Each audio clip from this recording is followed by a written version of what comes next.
poor 6-year-old girl, her tiny frame shivering uncontrollably in the biting winter cold that pierced through her threadbare clothes like icy needles, timidly asks a paralyzed millionaire if he would be willing to exchange his untouched food leftovers for a genuine miracle that could shatter the chains of his despair and change his life forever in the most profound, heart-wrenching way.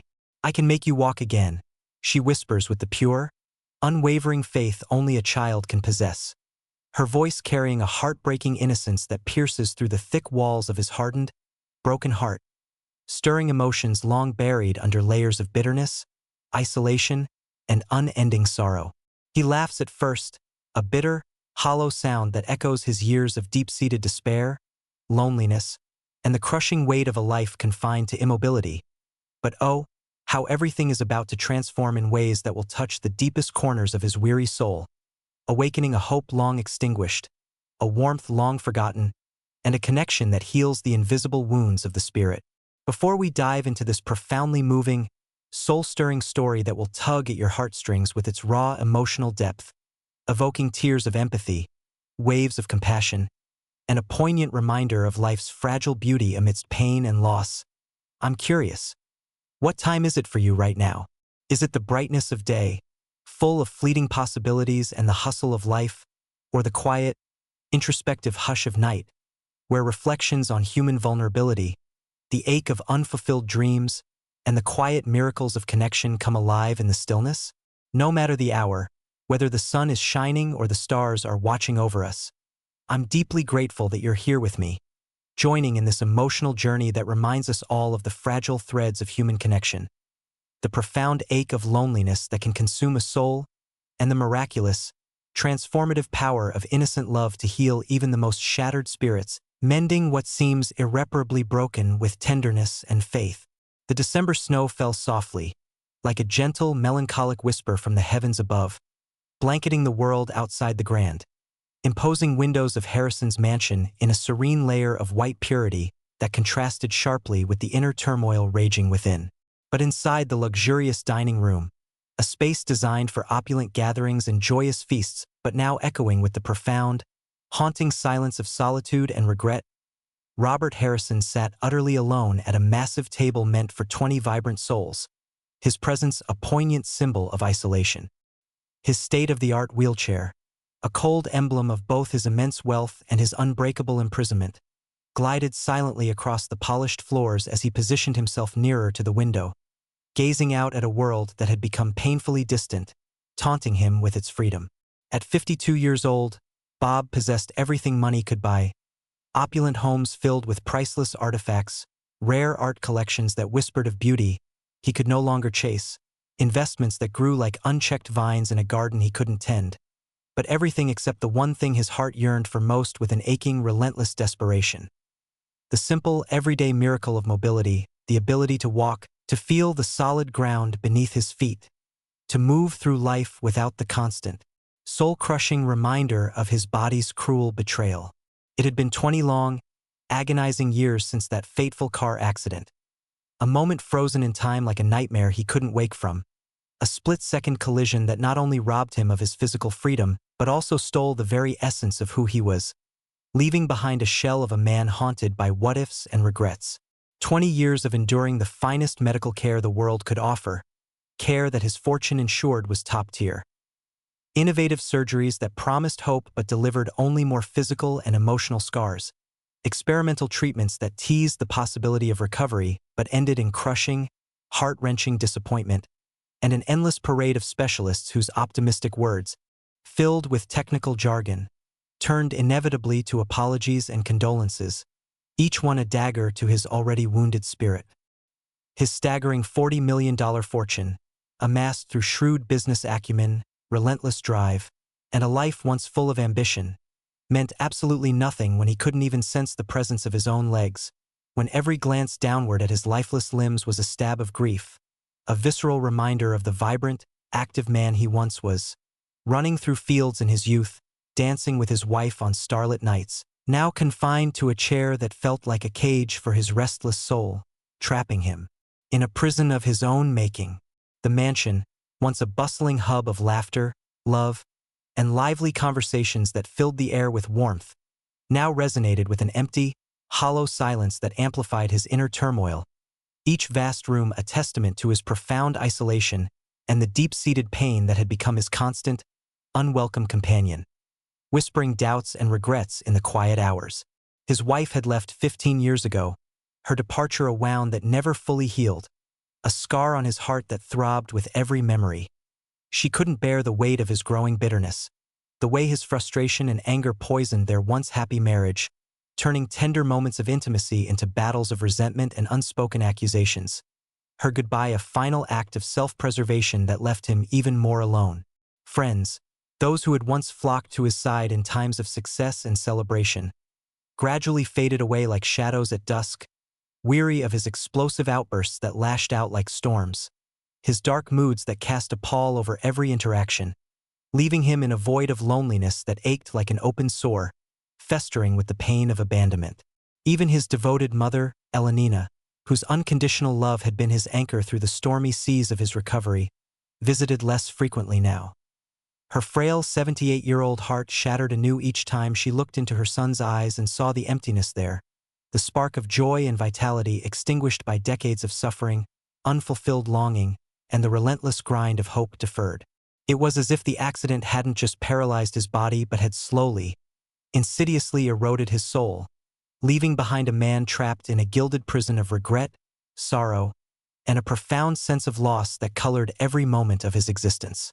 Bob pushed away his almost untouched dinner, the exquisite meal prepared with care by his housekeeper growing cold on the plate, mirroring the chill that had settled in his heart, the food a symbol of his apathy toward life's pleasures.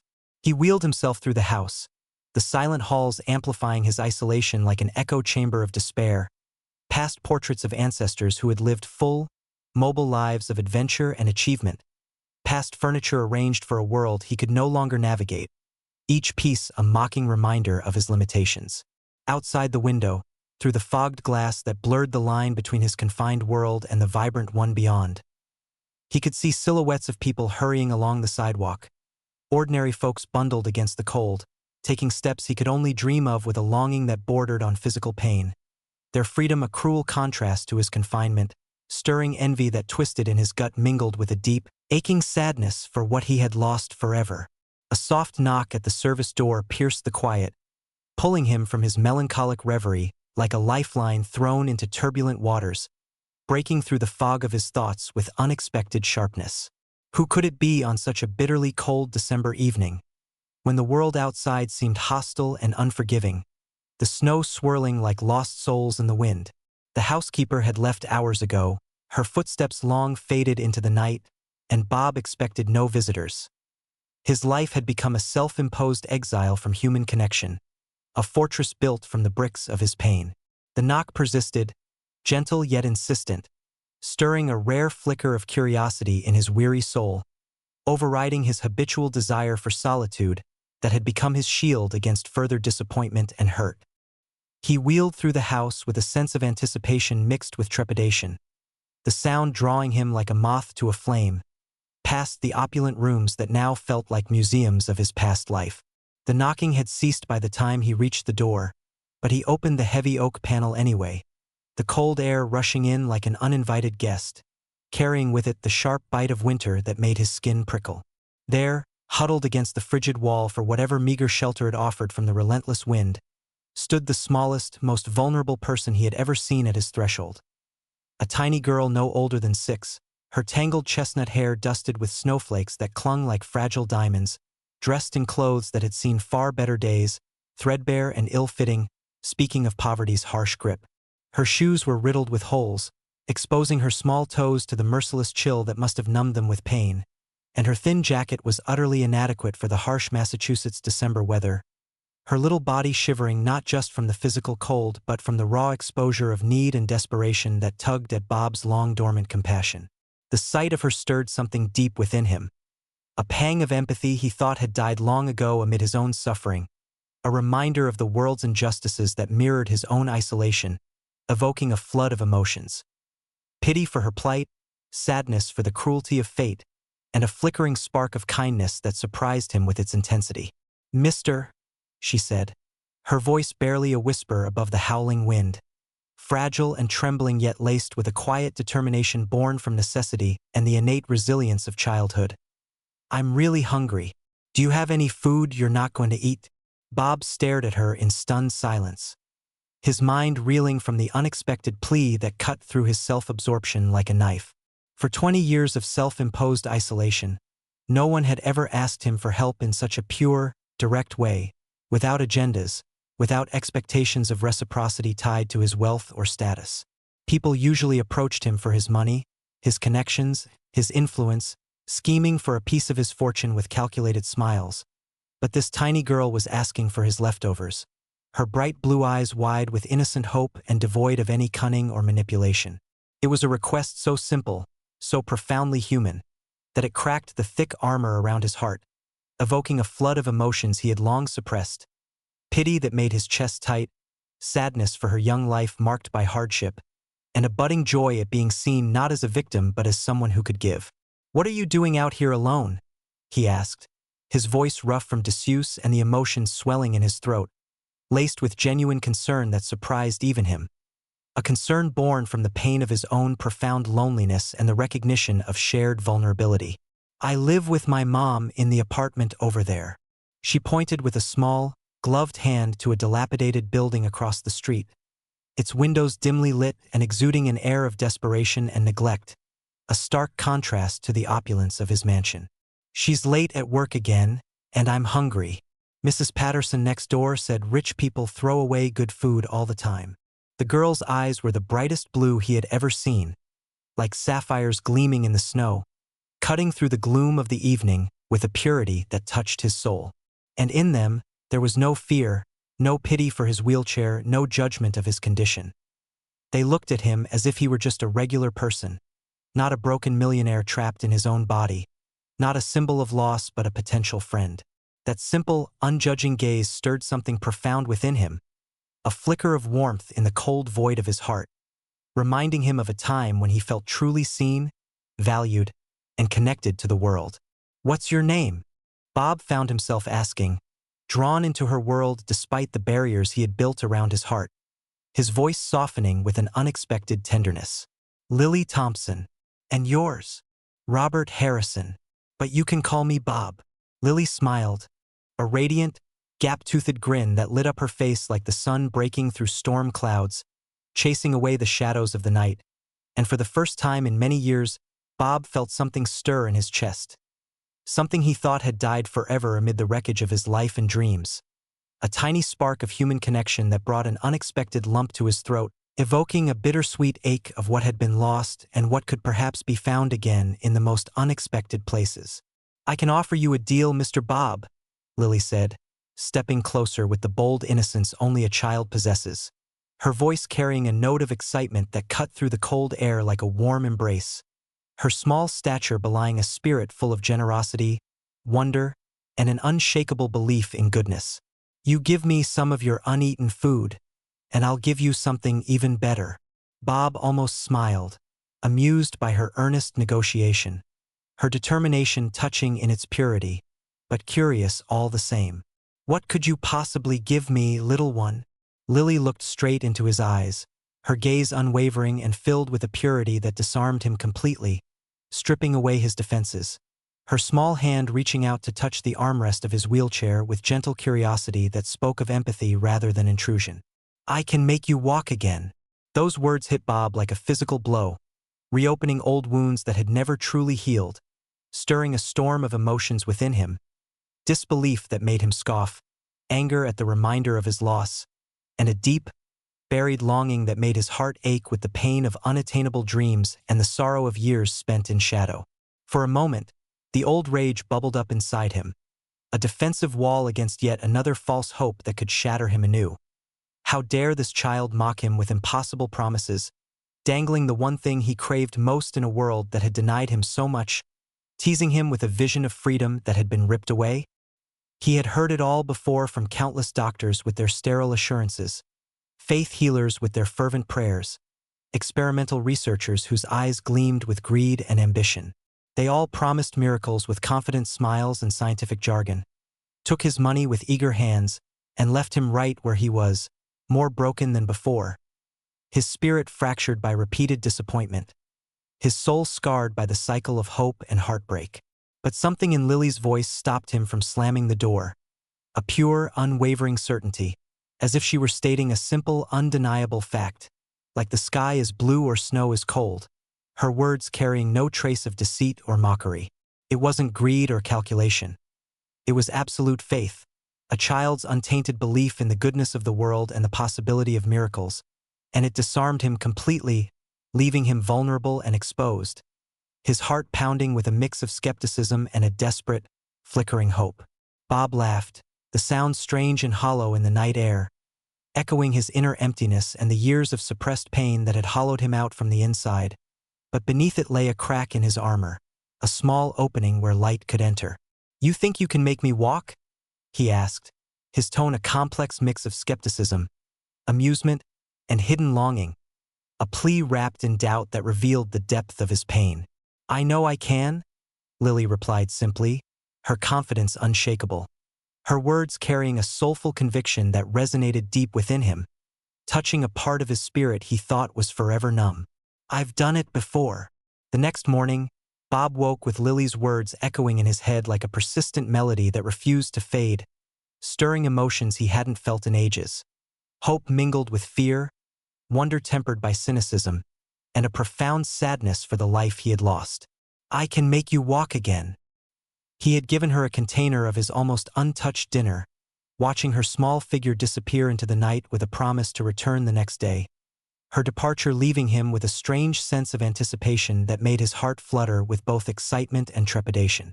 Now, as his housekeeper, Mrs. Chun, prepared his usual breakfast, a meal he had no intention of eating, its aroma wasted on his apathy and despair, Bob felt a genuine anticipation for the first time in decades, a flutter of hope that made his heart ache with vulnerability, as if opening himself to disappointment once more could break him anew. "Mr. Harrison?" Mrs. Chun said cautiously, her voice pulling him from his reverie with gentle concern. "There's a little girl at the door looking for you." Bob's heart actually skipped a beat, a sensation he hadn't felt in years, a spark of life amid the numbness that surprised him with its intensity. "Let her in."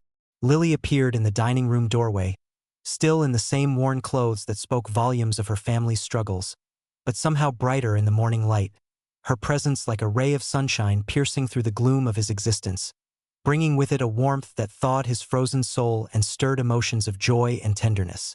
In her hands, she held a small paper bag, her eyes sparkling with excitement, kindness, and the pure joy of giving. "Good morning, Mr. Bob," she said cheerfully, her voice a melody of joy that filled the empty room with life. "I brought you something." "You brought me something?" Bob couldn't hide his surprise, his voice tinged with wonder and a touch of disbelief. In his experience, people took from him his time, his money, his trust, never gave freely from the heart, never offered a gesture without strings attached. Lily nodded enthusiastically and pulled a crumpled flower from the bag. It was clearly plucked from someone's garden, a bit wilted from the cold and the journey, but she held it out to him as if it were made of pure gold, her gesture filled with pure, childlike generosity that touched him deeply, evoking a swell of gratitude and a poignant reminder of simple beauties. "My mom says if someone is kind to you, you should be kind back. This is for giving me dinner."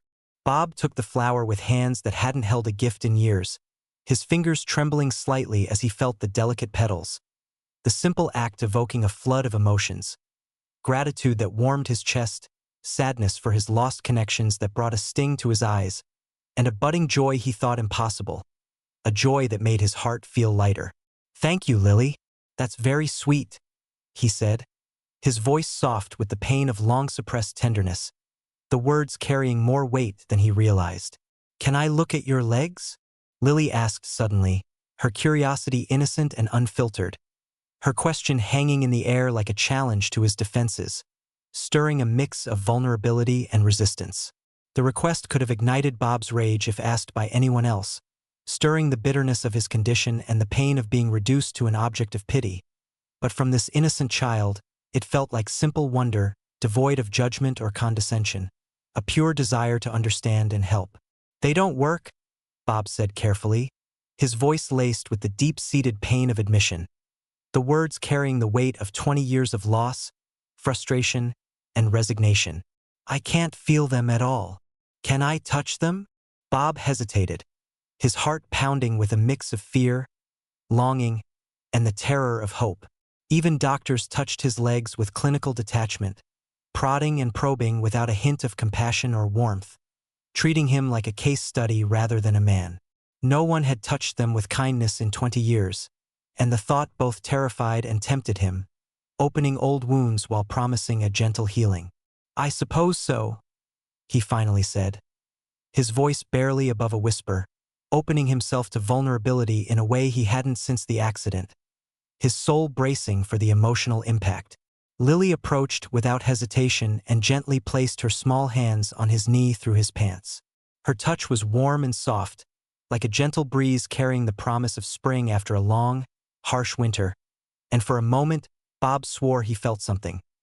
Not just sensation, but presence, a whisper of life in his numb limbs, a faint spark that ignited a cascade of emotions. Hope that fluttered like a butterfly in his chest, fear that it was all an illusion, and a profound sadness for all the years lost to pain and isolation.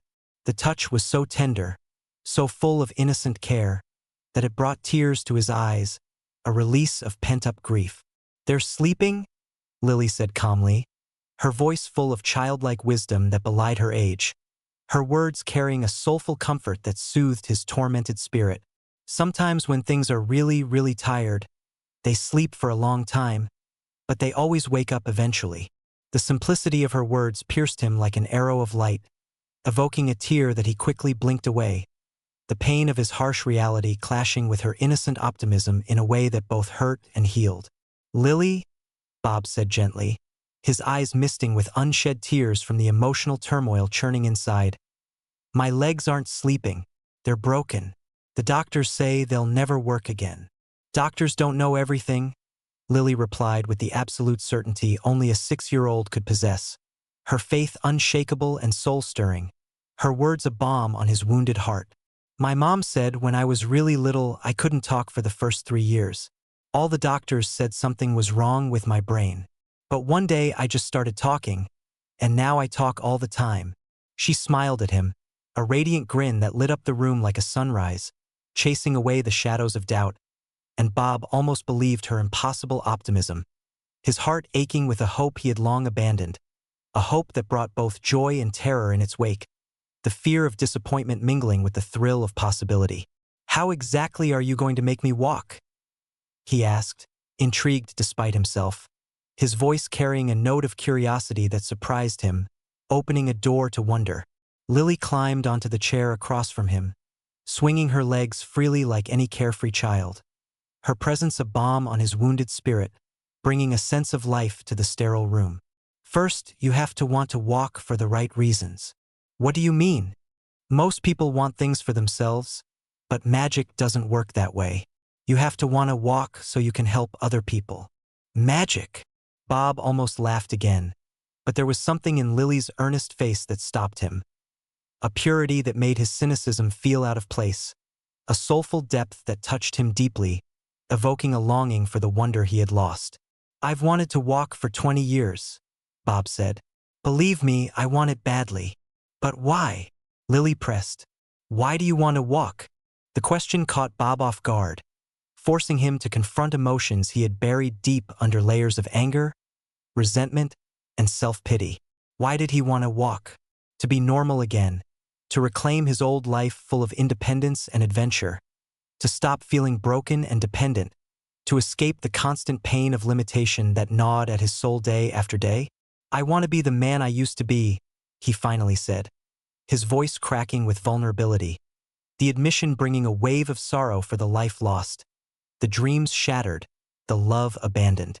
Lily shook her head, her expression wise beyond her years, her words carrying a touching wisdom. That's wanting something for yourself.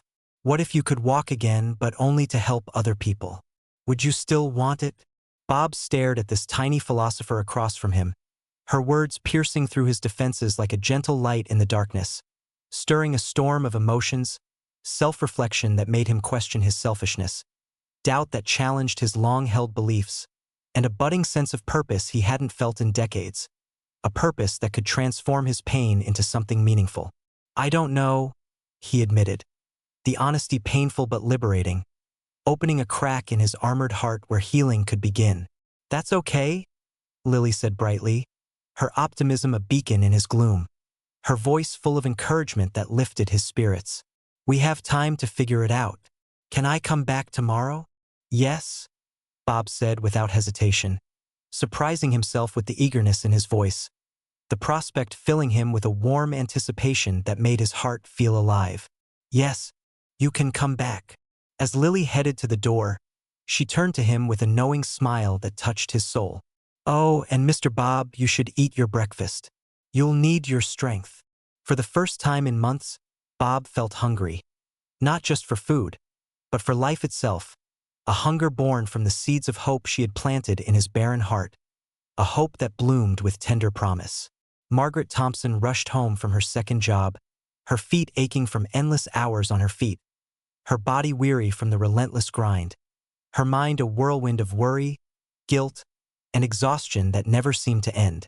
At 28, Maggie looked older than her years, worn down by 6 years of single motherhood and 3 jobs to make ends meet, her face lined with the constant strain of providing for her little girl in a world that offered no mercy, no respite from the daily battle for survival. "Lily, baby, where are you?" "I'm here, Mom," Lily called from the kitchen, where she was coloring pictures at their small, rickety table, her creativity a bright spot in their modest, struggling life, a testament to her resilient spirit. Maggie hurried to her and knelt beside her daughter, inspecting her with the practiced eye of a mother who had learned to worry about everything, her heart pounding with love, fear, and the overwhelming desire to protect her child from the world's harshness.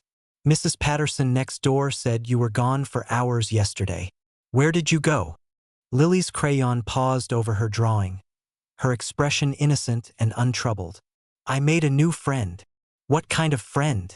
Maggie's voice held a note of fear, honed by years in a neighborhood where danger lurked around every corner, her maternal instincts always on high alert, ready to defend. "His name is Mr. Bob, and he lives in the big house across the street. He's in a wheelchair and he's really sad, but I'm going to help him walk again." Maggie's blood ran cold, her mind racing with horrifying possibilities. A grown man she had never met, talking to her 6-year-old daughter, the scenario evoking every parent's nightmare. Everything inside her cried danger, her heart aching with the fear of losing the one light in her life, the child who was her reason for enduring. "Lily, honey, you can't just go into strangers' houses. It's not safe," she said, her voice trembling with emotion, the words heavy with the weight of her worries. "But he's not a stranger anymore. He's my friend, and he gave me dinner when I was hungry." "You were hungry?" Maggie's heart broke all over again, guilt flooding her like a tidal wave as she recalled leaving crackers and a sandwich for Lily, but knowing it was never enough. Never enough to ease the pain of a mother who wished she could give her child the world, who lay awake at night tormented by the thought of her daughter's hunger. "Just a little?" Lily said quickly, sensing her mother's distress, her empathy touching and heartbreaking, a role reversal that made Maggie's eyes fill with tears. "And Mr. Bob has lots of food he doesn't eat. He's really nice, Mom. He let me touch his legs." All of Maggie's maternal instincts flared, her fear turning to protective anger, her voice sharp with concern. "He did what?" "I was checking why they don't work. They're just sleeping really deep, but I can wake them up." Maggie pulled Lily into her arms, holding her tight, her heart pounding with a mix of love, fear, and the overwhelming desire to shield her from the world's cruelties, her embrace a fortress against the unknown. Lily's innocence was both her greatest gift and Maggie's greatest fear. She saw the world as a place where magic was possible, where broken things could be fixed with kindness and faith, where everything was basically good and redeemable. At 6, she didn't understand the dangers that kept Maggie awake at night, the shadows of poverty, exploitation, and harm that threatened to swallow their fragile life, the pain of a mother who had seen too much darkness. "Sweetie, I need you to promise me something. You can't go to that house anymore. Okay?" But Mom. No buts, Lily. I know you want to help people, and that's wonderful, that's what makes you so special. But adults who invite little girls into their homes, sometimes they're not good people, and I couldn't bear if something happened to you. Lily's face fell, her blue eyes filling with sadness that broke Maggie's heart anew. The sight a dagger of guilt for clipping her daughter's wings. Mr. Bob is a good person. He's just lonely. I'm sure he seems nice. But a knock at the door interrupted them, sending a jolt of fear through Maggie like an electric shock. Her first instinct was to ignore it, her body tensing. Debt collectors, landlords, and other harbingers of bad news usually knocked at this hour, each one a reminder of their precarious existence, a threat to their stability. Mrs. Thompson, a male voice said through the door. My name is Robert Harrison. I believe your daughter Lily has been visiting me. Maggie's fear spiked to panic, her mind racing.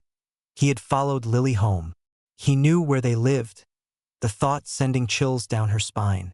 She grabbed the baseball bat she kept by the door for protection, her hands shaking with adrenaline and the fierce determination of a mother bear, and cracked it open, the chain still latched to provide a fragile barrier. Through the gap, she saw a man in an expensive wheelchair, his appearance neat and composed. He was well-dressed, clean-shaven, and in his eyes, there wasn't the predatory gleam she expected, the danger she feared. Instead, he looked nervous, vulnerable, his expression carrying a sadness that mirrored her own struggles, a loneliness that spoke to her soul. What do you want? Maggie demanded, her grip tight on the bat, her voice steady despite the storm of emotions raging inside. Fear for her child, anger at the intrusion, and a flicker of curiosity. I wanted to meet you, Bob said simply, his tone respectful and devoid of threat, his words carrying a sincerity that disarmed her slightly. Your daughter has been visiting me, and I thought you should know who she's spending time with. May I come in? Absolutely not, she replied, her protectiveness unyielding. I understand your concern, Bob said calmly, his empathy evident in his voice, a quality that surprised her. If I had a daughter, I'd be just as protective, just as fierce in guarding her. What if we talk right here? Or better yet, what if you and Lily come to my house? You could see for yourself that I mean no harm, that my intentions are pure. Mom, please, Lily said from behind her, her voice pleading with the innocence that melted Maggie's resolve, her small hand tugging at her sleeve. I told you he's nice. Maggie looked at her daughter's pleading face, so full of trust and hope, then back at the man in the wheelchair. He wasn't what she expected, no menace, no arrogance. There was something broken in him, something sad and lost that reminded her of herself. The pain of isolation, the weight of unspoken sorrows that she carried every day, the ache of a life marked by loss. 5 minutes, she finally said, her voice firm but her heart softening with tentative curiosity. And I'm bringing this. She lifted the bat, a symbol of her fierce protectiveness, her unwillingness to let harm come to her child. Bob actually smiled, a genuine warmth breaking through his guarded expression, touching Maggie in a way she hadn't expected, evoking a flicker of trust. I wouldn't expect anything less from a good mother. As they crossed the street together, the cold air nipping at their skin like tiny reminders of vulnerability, Maggie couldn't shake the feeling that their lives were about to change forever. A mix of fear and tentative hope that made her heart race with possibility and dread. A turning point laden with emotional weight. The Harrison mansion up close was even more imposing, a towering symbol of wealth and privilege that contrasted sharply with their tiny apartment's humility and struggles. Yet inside, it felt as empty as Bob's eyes had once been, a palace of loneliness that echoed her own feelings of isolation, stirring a sense of kinship. As they talked, Maggie saw the loneliness in him, the pain that mirrored her own, the exhaustion of fighting alone against life's cruelties, the ache of unfulfilled dreams that kept her going through sheer will, and in turn, Bob's kindness, his willingness to listen without judgment, to share his world without expectation or condescension, eased Maggie's burdens, offering a glimpse of connection in her weary life, a rare moment of being understood. He offered her a job as his personal assistant, not out of pity that would wound her pride, but genuine respect for her strength and resilience, allowing her to quit one of her exhausting shifts and breathe a little easier, to spend more time with Lily without the constant guilt. For the first time in years, she felt seen, valued, her heart opening to the possibility of trust and love, a slow thaw from the ice of hardship and suspicion that had encased her soul.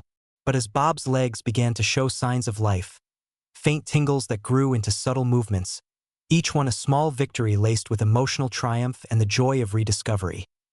The outside world intruded with its skepticism and greed, threatening to tear apart the fragile bond they had built with accusations and doubt.